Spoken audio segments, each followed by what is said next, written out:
Hey guys, today we're going to do a quick install video for the Planet Halo external camera, which is IP68 rated. It's weatherproof. Let's get started. Let's quickly unbox this here.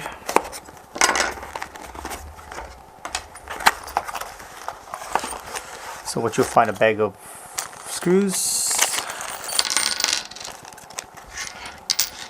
We have some self-tapping screws and a locking screw plus a hex key. Next, I'm going to find a bag of extension cables for the camera. You can use this or you don't have to if you don't need the requirement. These are usually great for buses, bigger vehicles. You'll find a stainless steel mounting bracket,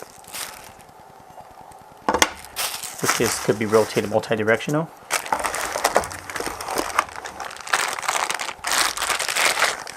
You'll find cable that goes to the camera and to the external camera unit itself.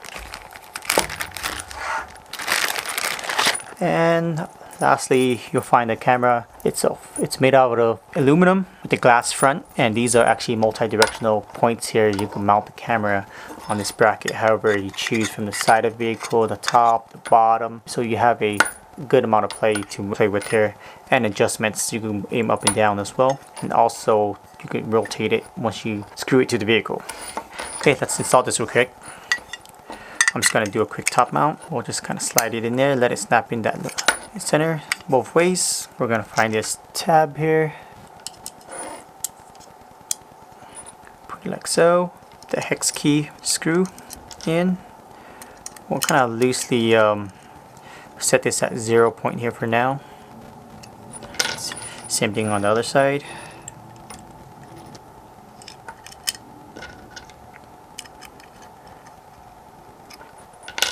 There you go. That's how you really quickly assemble it. These rotating slots down here is where you kind of put the self-tapping screws into the vehicle. Okay, and to assemble it, you see that you have a choice of using the extension. Is there male to female? Again, you have these arrows here that will guide you to kind of quickly position it. Just rotate it until it fits.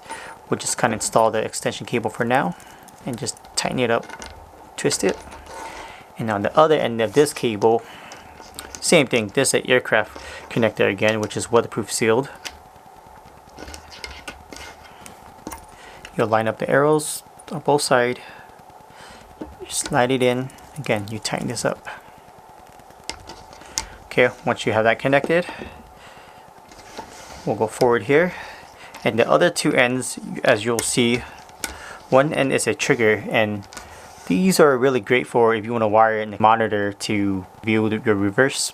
So you can just wire this into the reverse lamp directly into the light bulb. So once this gets powered, it would actually send a trigger to the camera to switch over to reverse signal for viewing on the external monitor.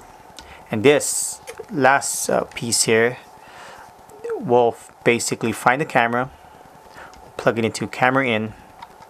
This is going to be your third channel camera, and this will be self-powered throughout this whole line here. This camera is actually illuminated with infrared LEDs, and it will automatically turn on and off when the lighting condition is not optimal. Again, so once you've done that, route your lines correctly with zip tie to keep it all secured. You don't want these lines to be bouncing around anywhere. Once that's in place, you kind of put it back, put your tamper-proof cover back, and power on the camera, and you should be good to go.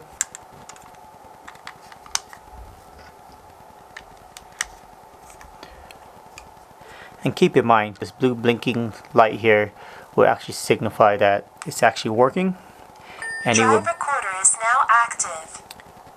It would have constant blink just to reaffirm that it's always working here. It would not affect the video recording at all.